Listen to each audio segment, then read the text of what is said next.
I have already said that I am not involved in the September 11 attacks in the United States, and as a Muslim I try my best to avoid telling a lie. I had no knowledge of these attacks, nor do I consider the killing of innocent women, children and other humans as an appreciable act. Islam strictly forbids causing harm to innocent women, children and other people. Such a practice is forbidden, even in the course of a battle. And that quote comes from Osama bin Laden and was made on September 28th, 2001. Welcome to Surviving the Matrix, ladies and gentlemen. My name is Maxwell Igan.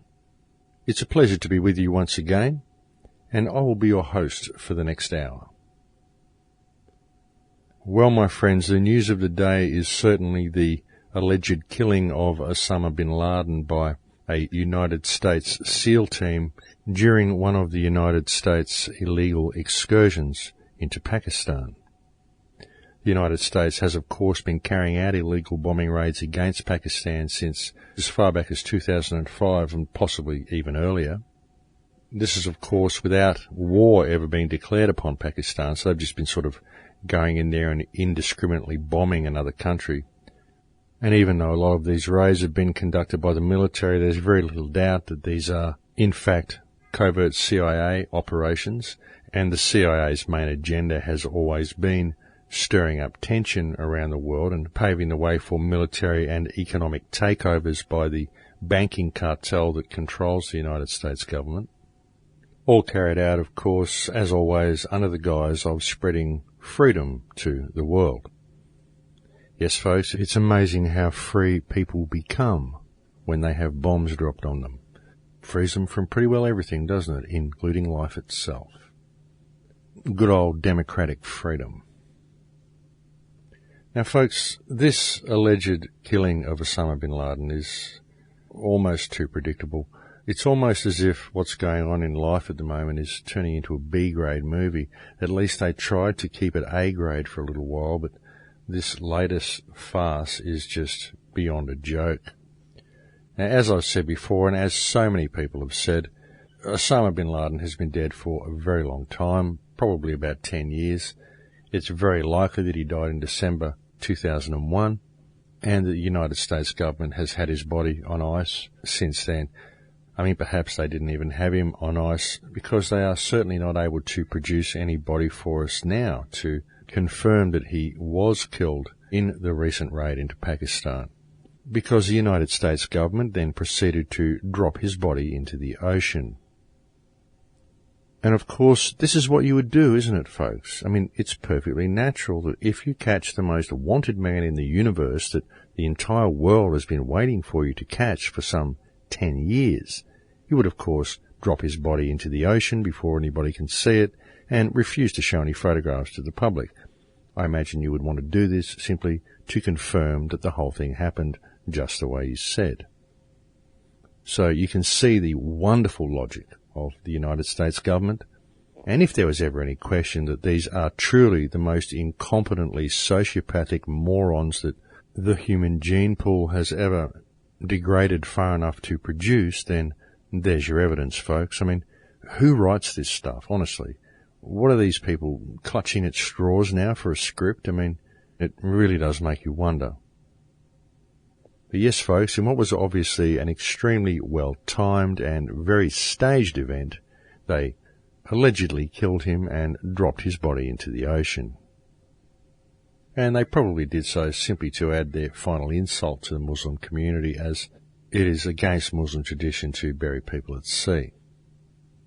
And naturally, we are having Obama saying it's a breach of national security for them to show any photos of Osama bin Laden. I imagine they haven't had any time to Photoshop any up yet. And when you consider their use of national security as a means of avoiding showing these photos to the people, you've got to understand what they're really talking about here, folks. Is what they're saying is that if we release these photos we've got of Osama bin Laden, everybody's going to see that they're fake, and the government may thereby expose themselves as the pathological liars that they are, and the nation is likely to rise up against them. That's about the only breach of national security that it actually poses. But all of that aside, when you really look at the timing of this alleged capture and defeat of Osama bin Laden, it's almost too predictable. And as I said, we really are starting to enter into the realms of a B-grade movie. And let's just look at this, folks. For a start, it happened on May Day, of course, May the 1st. Why would it happen on any other day? May the 1st is, of course, Beltane. It's celebrated in many cultures, in many countries, May Day. And these celebrations and rituals that occur on this day go way back to Druidic times. And even in semi-modern history, May 1st is, of course, the anniversary of Adolf Hitler's death, and it is also the anniversary of the day the Illuminati was founded. And it is also, just coincidentally, of course, a day that traditionally celebrates the end of sacrifice to Artemis, the goddess of the hunt, which is quite significant as we see the end of the hunt for bin Laden, of course. They just love their rituals, folks. They love to do things on ritualistic dates. And you see this with all sorts of events. I thought it was a nice touch marrying Prince William and Kate Middleton 2 days prior to capturing Osama bin Laden and setting the wedding date to coincide with Hitler's wedding date. I thought that was a quite tasteful inclusion. And indeed, folks, there was a good many rituals that seemed to be involved in that day. And I'll touch on that a little bit later. But getting back to bin Laden, there's all sorts of other reasons why this would be done at this particular time. And you've really got to step back and look at it holistically, folks. I mean, of course, you've got the release of Obama's completely photoshopped birth certificate, which is obviously fake, and everybody knows it's fake. So this has, of course, put the nation into a state of crisis because they've got a constitutional crisis from it because you have to be an American to be president, and it would appear that Obama is not. So the country truly is in a state of crisis. Whether most of the people realize it or not, it is in a state of crisis. And Obama's popularity is, of course, falling rapidly because everyone realizes that this birth certificate is fake. So we need something to boost his popularity. So right on cue, enter Osama bin Laden and his extraordinarily timely demise, which is, of course, a very useful event for the flailing Mr. Obama, as now he can be portrayed as the man who caught the villain, and this should boost his ratings for a little while. And imagine the turmoil this will put people in as well. I mean, we've got a president who isn't even a legitimate president, and he's the man who caught the villain. So that'll do a lot for American self-esteem, won't it? And the event will also be used to point the finger even deeper at Pakistan and say, well, look, folks, we're going to have to legitimately declare war on Pakistan now because obviously we now need to go to war against Pakistan and kill as many innocent people there as possible simply because we claim that they were harbouring the most wanted man in the universe. Even though we don't have his body to show you, we are going to have to go in there and kill millions of people. Because we wish to promote freedom, of course. That's why we go and kill people everywhere, because we wish to promote freedom. And it will also be used to tighten up security on the United States a little bit more, to introduce more draconian measures and quite possibly stage a new false flag attack. Now remember, folks, when the war on terror started, and folks, a war on terror is simply a war on T-E-R-R-A, war on terror. Terror is the name of the earth. This is simply war on the earth. And that's the only way it can be seen, unless you really would like to say that it's a war against a state of mind, because that's what terror is. So it's either a war against the earth or a war on a noun, and what I'm seeing is it definitely seems to be a war against the earth and against the people of the earth. Now, when this war on terror started, we were told that we needed to implement all of these draconian, Hitlerian-type measures to protect us from the evil Osama bin Laden. But of course, now Osama bin Laden has been allegedly killed, they're telling us that they're going to have to not lift all of these draconian measures that they've imposed upon us, but increase them for fear of retaliation from bin Laden's alleged followers that exist in the mythical terror organization, which is in fact a CIA database named Al-Qaeda. So they've used this event to twice now step up security across the world. Security is getting tighter and tighter and tighter. And people's freedoms are being removed more and more and more. And the government tells us that this is to keep us safe from Muslims who wish to steal our freedoms. So I figure their logic is that if they steal every freedom that we have, then there won't be anything for the Muslims to come and steal. But folks, there is no Muslim threat. The threat that we face comes from our governments, our elected servants, removing our freedoms from us, and from the damage that these criminal psychopaths who are in charge of our countries are doing to the globe. As I've so often spoken to you about recently, you only have to look at the Gulf of Mexico oil spill, the situation in Fukushima, and the huge amount of coal seam gas mining or fracking that has been carried out around the world. This is attacking the oceans, it's attacking the air, and it's attacking the water. And these are the three vital things that we need for life on this planet. Of course, we need the earth too, and they tend to pollute the earth as well, but I'm sure we can fix that. The earth can recover. I mean, we could simply plough a few hundred politicians into a field and let it sit there and ripen for a year or two, and we'd probably be able to grow just about anything in there. Simply due to the amount of added fertilizer their corpses would be likely to contain by default due to their profession. So we can in most cases fix the earth. But if we destroy the water table and we destroy the oceans, we can't fix that. We can never fix that again. And water is an incredibly important part of this existence. Water, it would appear through scientific studies, is what carries the memory of creation. Water is connected to everything. Your body is 80% water. Everything contains water. Even a rock contains water. Minute traces, but it does contain water. And did you know that things such as oil will not burn if the oil mix itself did not contain a certain amount of water? If you take the water out of the oil completely and extract it completely, then it doesn't burn. Now, science has now proved that water has memory, and everything that lives and dies and decays releases water, and that water goes back into the earth and it joins with all the other water, because it's all connected. And when it rejoins the body of water that exists in the earth, it takes that memory with it and adds it to the memory of the water.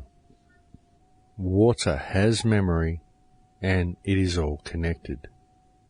Your body itself consists of 80% water, and every emotion, every action, every thought, indeed every single thing that you do or think or feel is imprinted into the water in your body.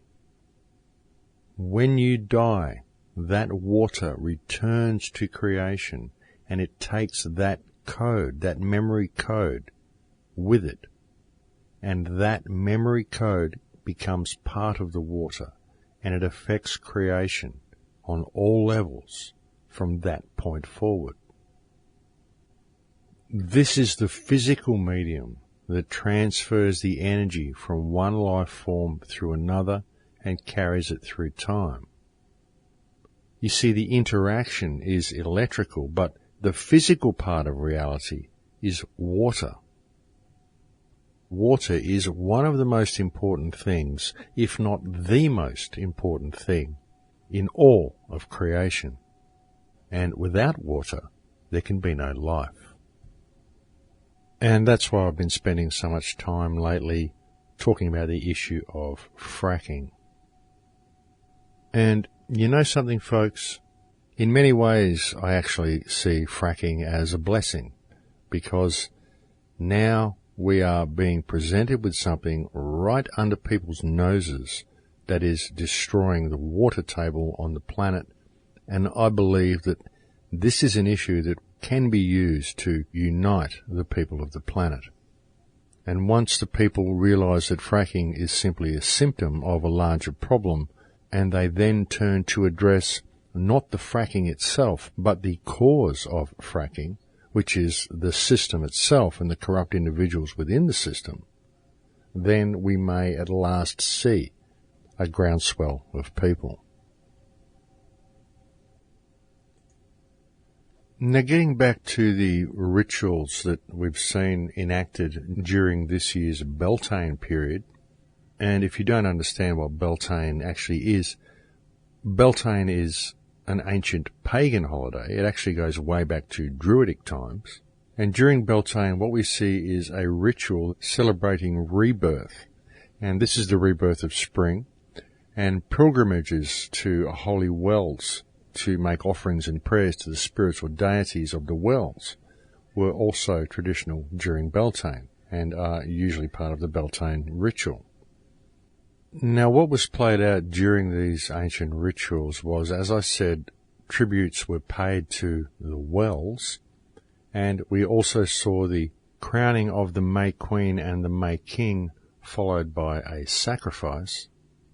We also saw, as I mentioned earlier, the end of celebration dedicated to Artemis, the goddess of the hunt, and various rituals related to death and rebirth.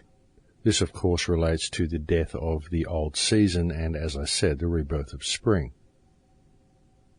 Now, considering the offerings and prayers made to the wells or deities, when one thinks of a well, one may, of course, think about something that you draw water from. But there are other types of wells, folks. Sometimes we think of a well of knowledge, a well of information. But when you really look at the way the world is run today, and you look at the 3 city-states that control the world, what you see is a well of money, you see a well of spirituality, and you see a well of might, a well of power. And it is these 3 wells that control the matrix, that control the program, that keep people locked into the illusionary reality that we are currently in. And in these 3 wells, I, of course, am referring to the 3 city-states. The City of London, which is the centre for financial control of the world, which is a well of money.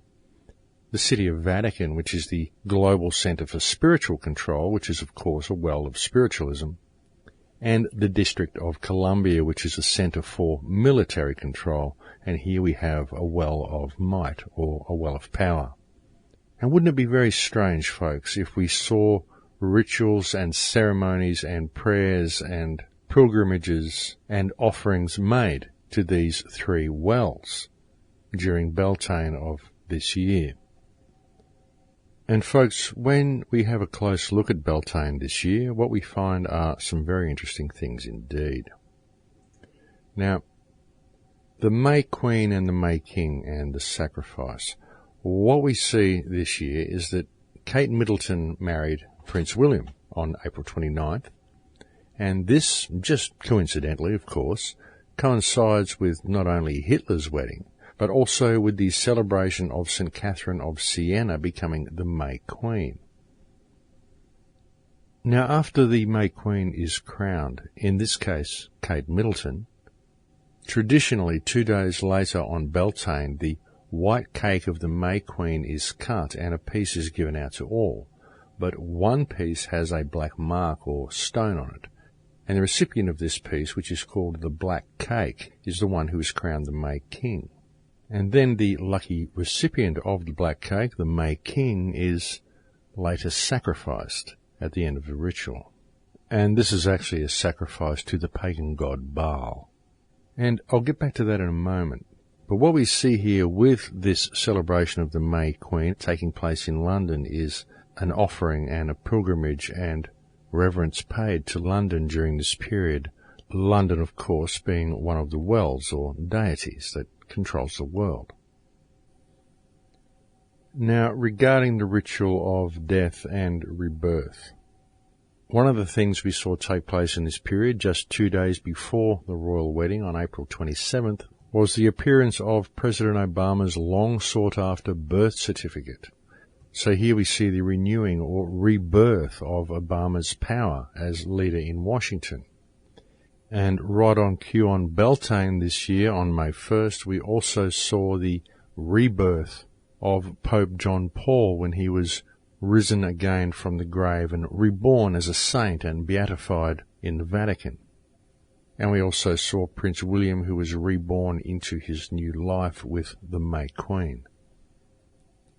So in the Obama birth certificate incident, we see a celebration dedicated to one of the wells, of course being the Center for Military Control, the District of Columbia and Well of Might or Power.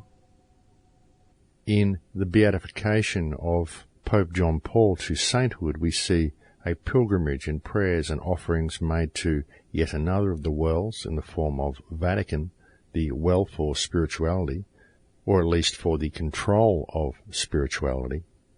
And we also see a rebirth ritual for Prince William at the other well, London, the Centre for Financial Control and the Well of Money. Now, regarding the third main ritual of Beltane, which is the end of celebration dedicated to the goddess of the hunt, what we saw was the reborn leader, President Obama, suddenly proclaim the end of the hunt of the world's greatest villain, Osama bin Laden. And in Washington, D.C., we saw a pilgrimage and celebration that ensued, mainly around the White House, which is just below the Cydonia district, which is located just above the White House, which is, of course, shaped like an inverted star or pentagram. So again, we see the third main ritual of Beltane taking place, and we also see a pilgrimage and a celebration and an offering made to one of the wells. Now, folks, you've got to understand how these rituals work and how they need the energy of the population to power the ritual, because it's all about energy harvesting. Now, all of these rituals that took place on or around Beltane, and all at just the right time, such as the celebration dedicated to Catherine of Siena and the crowning of the May Queen that took place 2 days before Beltane, all of these rituals were all very public, and all of these rituals were unknowingly powered and celebrated by the enthralled and therefore attending millions around the world via the attention these people paid to these events. And all of those who attended either in spirit or personally the wedding of William and Kate, all those who are celebrating the victory over bin Laden's death, and all who are in a state of fear and paranoia over the possibility of a new false flag attack, are all playing right into the hands of the architects of the New World Order. Because all of these people are feeding these rituals, and it is this energy that is required to perpetuate the matrix. Can you see this, folks? All of these events are done to harvest energy, every single one of them. And of course, it may not yet be over. And I return now to the celebration of the May Queen and the May King and the sacrifice. Now, in this case, many may perceive Osama bin Laden to be the sacrifice that is required for the end of the festival of the May Queen and May King. But then I don't recall Osama bin Laden eating the traditional black cake. But very interestingly, at the royal wedding, it just so happens that William enjoyed a special groom's cake this year. Apart from the rest of the crowd, it was a black cake that was the same type of cake that was favoured by his mother Diana. And so this would indicate that Prince William is the May King. And this may also suggest that the ritual is not yet over, and that perhaps the sacrifice that we are going to see will be Prince William. Perhaps on May Day next year, or perhaps even as suggested by the late Rick Clay, we will see a major event happen during the 2012 Olympics in London. This would, of course, pave the way for Prince William to be the new solar deity for the next cycle. Diana would appear as the revered mother, the way we see Christ and Mother Mary being the solar deities for the last cycle. and the death of Prince William may possibly signify the founding of Zion, which is very likely to be the London Olympic grounds. And this is, of course, supported by the poem Jerusalem by well-known Freemason William Blake, in which he states, "I will not cease from mental fight, nor shall my sword sleep in my hand, till we have built Jerusalem in England's green and pleasant land." The word Zion itself translates as New Jerusalem, and after the amount of depleted uranium that's been dropped on Gaza, I certainly can't see them attempting to found any type of New Jerusalem anywhere near the vicinity of Old Jerusalem. And look, folks, by referring to Christ and the Virgin Mary then as the solar deities for the previous cycle, I'm not belittling Christianity in any way at all. I'm simply attempting to explain to you how these people operate. Because until you can step back and pull away the veil of any belief system that you have, you're never going to be able to see how things work and how this system is run. You're never going to be able to discover how the matrix works until you set aside all of your beliefs and begin to look at things holistically with a completely open mind. And I think it's about break time here now, folks, so that's a little bit for you to think about for the next couple of minutes, and I'll speak to you again after the break. Thank you very much for listening. Welcome back, folks. Now, we've been talking about ritual today. We've been talking about Beltane and some of the things that went on during the crowning of the May Queen and the Beltane festivals this year, and how we've seen a number of very significant events being played out around the world, especially in the three power centres, that can all be directly related to the rituals of Beltane. And folks, when you see one of these events, then it could be a coincidence. When you see two, it becomes amazing. And when you see three, it starts to suggest that maybe it's not a coincidence at all, maybe it's planned. But when you see the series of intertwining events as I listed them for you in the first half of the program, there can really be no doubt that this is being played out, and that the people that are playing it out know very much what they're doing.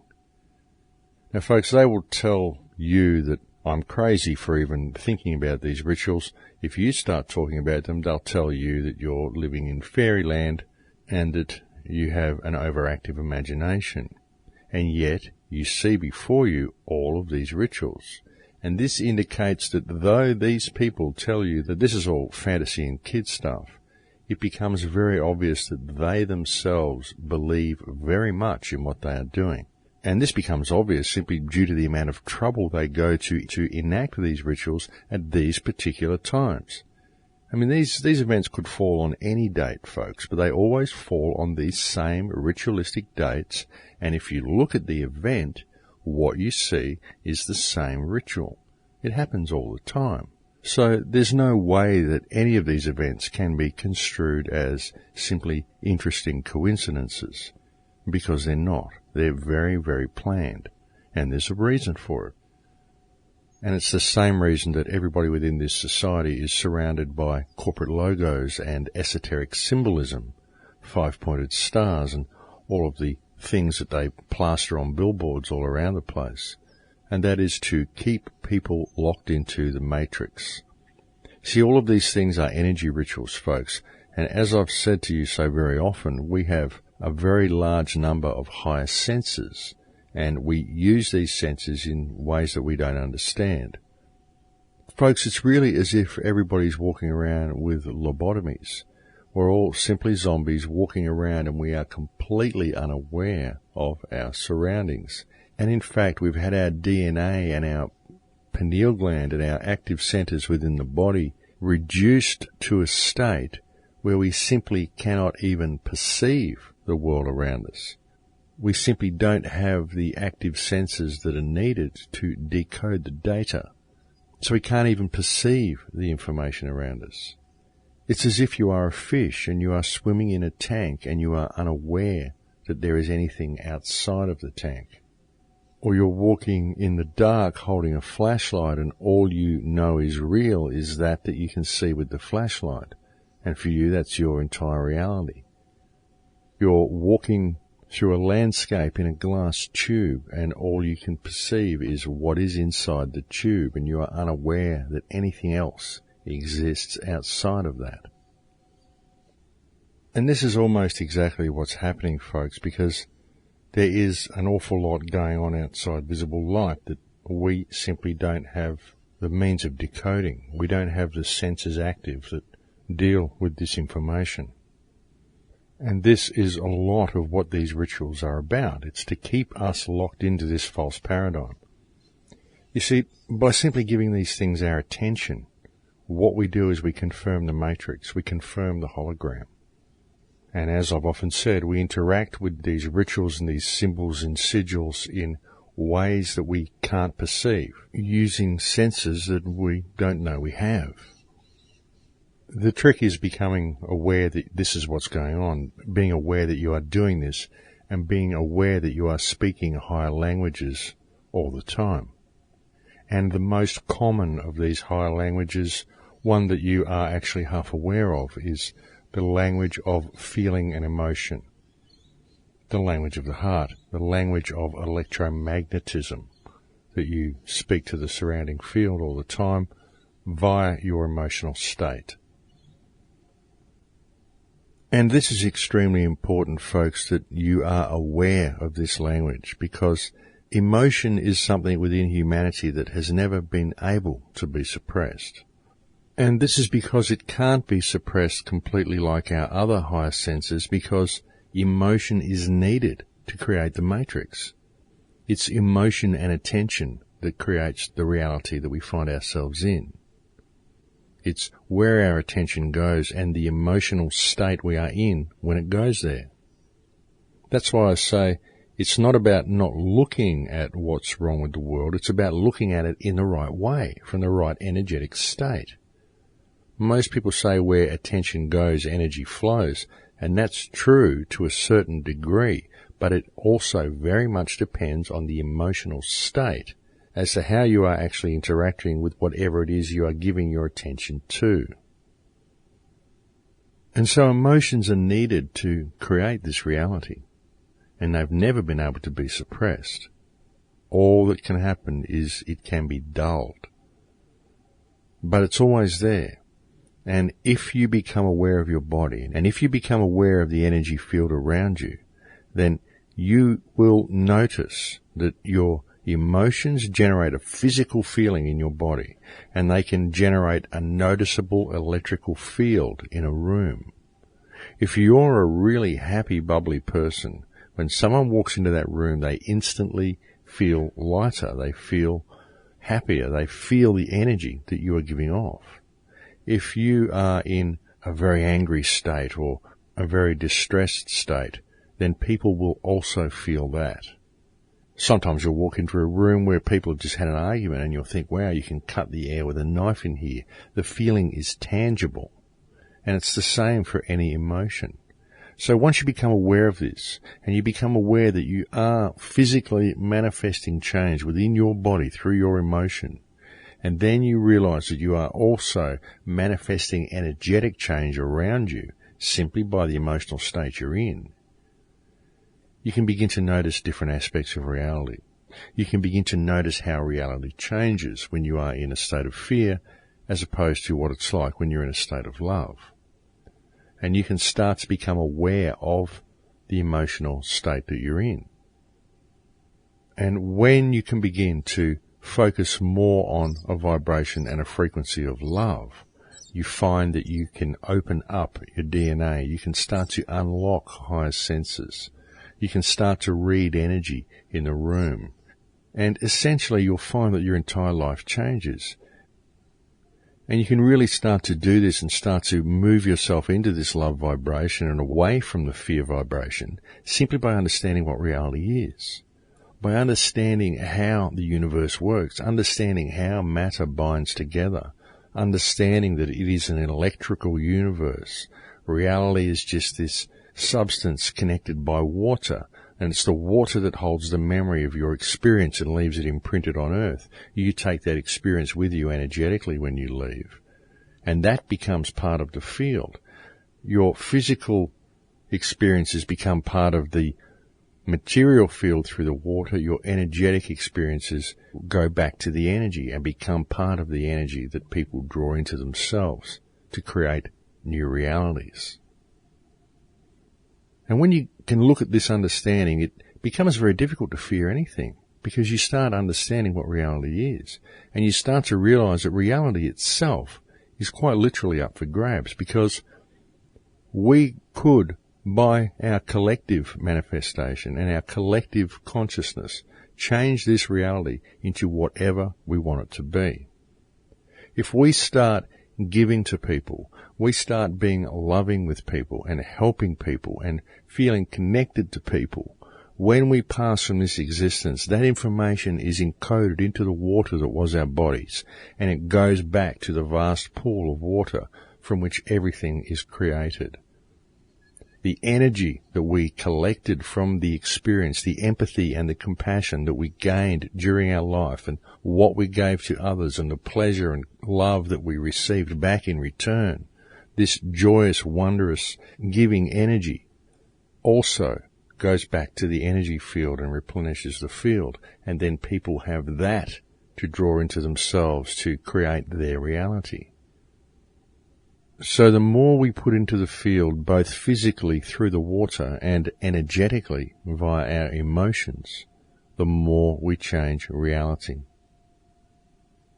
And water has memory, folks. As I said before, water has memory. Anything you do around water, anything water witnesses, it keeps a record of. And water is in everything. There's been the research of people such as Victor Schauberger, and actually there's a wonderful film out, folks, if you can find it. It's called Water, the Great Mystery. I highly recommend that you watch it. It's a fantastic film. And it does give you an extremely good overview of the properties of water. And folks, these languages that we speak, these higher senses that I keep mentioning, this is an ongoing process. We are speaking these languages. We are using these higher senses all the time. It's just that we don't realize we're doing it. But the language of feeling and emotion, this is something that you can realize you are speaking. The language of intuition, the language of electromagnetism. If you stop and think about it, you will find this language and you will learn how to speak it. All you have to do is look within and start to feel your surroundings rather than look or touch or taste your surroundings. Start to feel them energetically. Start to listen to what your emotions tell you. Start to listen to what your intuition tells you. Start to feel the energy in a room, or feel the energy in a forest or in a beach or at a party or wherever you happen to be. Feel the energy. Be aware of the moment. Be aware of the moment you are in right now and everything about that moment. And be aware of your inner emotions, folks. Be aware of your inner actions. Because one of the most important things that most people overlook is true intention. What is your intention in everything that you do? When you help someone, what is your true intention? Are you truly intending to help that person, or are you doing it for self-gain? Are you doing it because you want someone to think you're cool? Are you doing it because you wish to make a charitable statement? Or are you really doing it because it's a gift from the heart to help another soul? When you conduct a business transaction with someone, are you intending to profit as much as possible at their expense? Are you intending to serve only yourself, or are you intending to serve the creation? I know it's very hard for people to look at things in that way in this cutthroat world that we live in. Everybody is out to make $1. Everybody's out to take advantage of somebody else. And there are very few people who are prepared to give simply because it's the right thing to do. There are very few people who are willing to serve the creation. But when you do, if you can let your guard down and do it genuinely, you will find your life changes. But again, don't just give of yourself to others. You must always give to yourself as well, because you are part of the creation. There's got to be a balance. It's not like you should go out there and simply allow yourself to be taken advantage of. But you should always treat people as yourself and always work to serve the creation. As I said, it can be a difficult concept for people to get their minds around, but you'll find that when you can do that, your life will change. And eventually, fear will become a thing of the past. Most of our fear in this life is fear of not having enough paper, because we believe that may lead to death. Fear of breaking rules, because we believe that may lead to death. Fear of incarceration, fear of terrorism, fear. Everything is designed to keep you in this state. But within the structure of society, it usually comes back to paper. Fear of not having enough paper, because without paper, you have no security. It's a fear of shortage, a fear of being without, a fear of not having a roof and a home and all the stuff that we perceive paper to be able to provide for us. People just need to readjust their way of thinking, to readjust their perspective of what is important in reality, because it's not paper, folks. What's important is reality itself. And we really do need to pay attention to what's going on around us, because it's time to act, folks. It's really time to act, because we are being assaulted from all sides now. I mean, the chemtrails, the pollution, Fukushima, what's going on over there, and this fracking, everything that's happening. It's truly becoming beyond a joke. And if you look around, folks, if you really step back and take stock, it really would appear that the human race is being exterminated. The depopulation plan has stepped up threefold just this year. It's amazing the steps that the elite seem to be taking. And most people are still caught up in the television and caught up in the rigors of everyday life and are far too busy to look around them to see what's actually going on. We really are in a time of change, folks. A lot of people will make it through the change just fine. I'm sure those who are awake will make it through the change, as long as they approach things from the correct energetic state and don't approach this change in a state of fear or hatred. I mean, sure, there may be a period where you may have to defend yourself or stand your ground or something, but again, you don't need to do this from a state of fear or hatred. You just do what needs to be done because it's necessary. But you do it from a state of love. You really need to keep yourself in the correct energy through all this period. And there'll be a lot of people also who don't make it through. There's a lot of people that are here in the world today that will suffer, and many that will die through these periods. And that's okay too. That's what these souls chose to come here to do. And it is their suffering that will wake up other people. See, everything has balance, folks. I'm not meaning to be cold or cruel or unkind when I say that. It's simply the way things are. If you look at things holistically, that's what you come up with. There always has to be a balance. And the really important thing is what you do. What you do personally. What energy you are personally in. That is the most important thing. If you are in an energetic state of love, if you are in a state of giving to the creation, and you address things that are going on around you from that perspective, we can still turn the tide. But if we can maintain an energetic state of love and giving and then apply it to the physical world around us now, we can still change things. We have that opportunity, folks, and we just have to embrace that opportunity. And again, all that's really needed is to change your perspective. Change your perception of what reality is. Because when you can change your perspective, you can remove fear from your life, and it is in removing fear that you can stand up and address the issues that we face. And in changing your perspective, you will see how problems do become opportunities. Everything that we face is an opportunity, folks. The fracking is an opportunity. It's a golden opportunity. It's a wonderful opportunity. It's a gift. Because fracking is something that will unite the entire world. Because this is water. They're talking about taking our water now. So it is a golden opportunity. And we have to seize these opportunities when they come, because that's why they are provided to us. And we've got to understand that it's our problem. It's up to us to change it. We can't expect the government to change it. We have to do it ourselves. We have to realize who and what we are and come into our power and stand up and address the situation, but we have to do it from the correct energetic state. That's all. It's really that simple. The answer to everything, folks, is in fact so simple that most people simply cannot see the answer. They think there must be forms to fill out or something. There must be a water fight or a battle to be waged or something like that. But in reality, the truth is so absurdly simple that unfortunately most people simply can't see it because they can't believe that it could truly be that simple.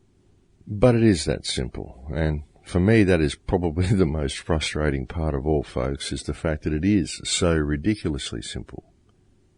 And I just live in the hope that the light bulb will go off in people's heads and they will have that aha moment and they will all stand up and join hands and turn to address the problems that we face and thereby heal them.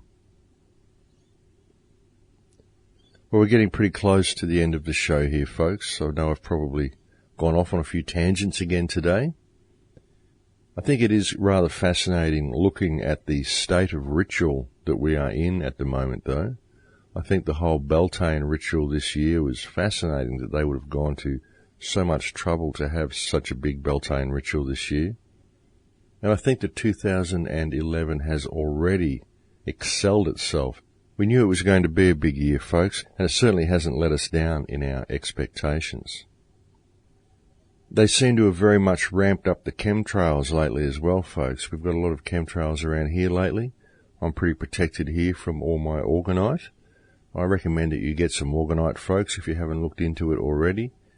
It truly is fascinating stuff. I just can't get enough of it. I love having it around me. I've got quite a lot of it around me now.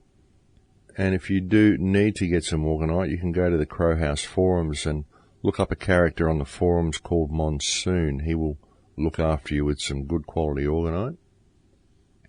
I would also like to remind Australian listeners that Ben Stewart will be out here at the end of May and early in June. He'll be doing talks in Melbourne, Sydney, Brisbane and Byron Bay. I will likely be at the talks as well. I'll probably be emceeing the events. I'm still making up my mind whether to go down to Melbourne and Sydney, but there's a very good chance that I actually will. So if you are in Australia, then I'll get to see you at the talks as well. I'm just debating whether I really want to go to Melbourne at this time of the year because it's quite cold down there. So I'll have to make up my mind whether I want to go and battle the winter elements, folks. I'd like to thank you again for all the support you've shown me and the support that you show to thecrowhouse.com. Thank you for visiting the website. And thank you for helping me keep it afloat. It really wouldn't be still up and running if it wasn't for the support that people have shown me. So, folks, with everything that I've said to you on the show today, I think it's important that people become aware of the rituals that are being performed under their very noses all around the world. I think it's important that people become aware of the symbolism that they subject themselves to every day and the symbolism that they are subjected to every day, because this symbolism does affect you in higher realms. Just giving certain signs and sigils your attention affects you in ways that you cannot imagine. And the most important thing through all of it, as I've so often said, is to maintain your energetic state.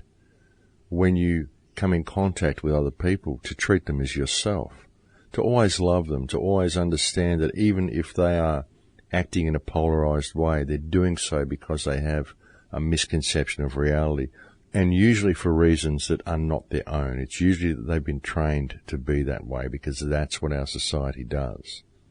But if we can change our perspective of those around us and change our perspective of society and change our perspective of ourselves, then we can heal the planet, and we can do it very quickly. Well, thank you very much for spending this time with me today, folks. It's been a pleasure talking to you again. I'll look forward to speaking to you again next week. Take care until then. In Lakesh.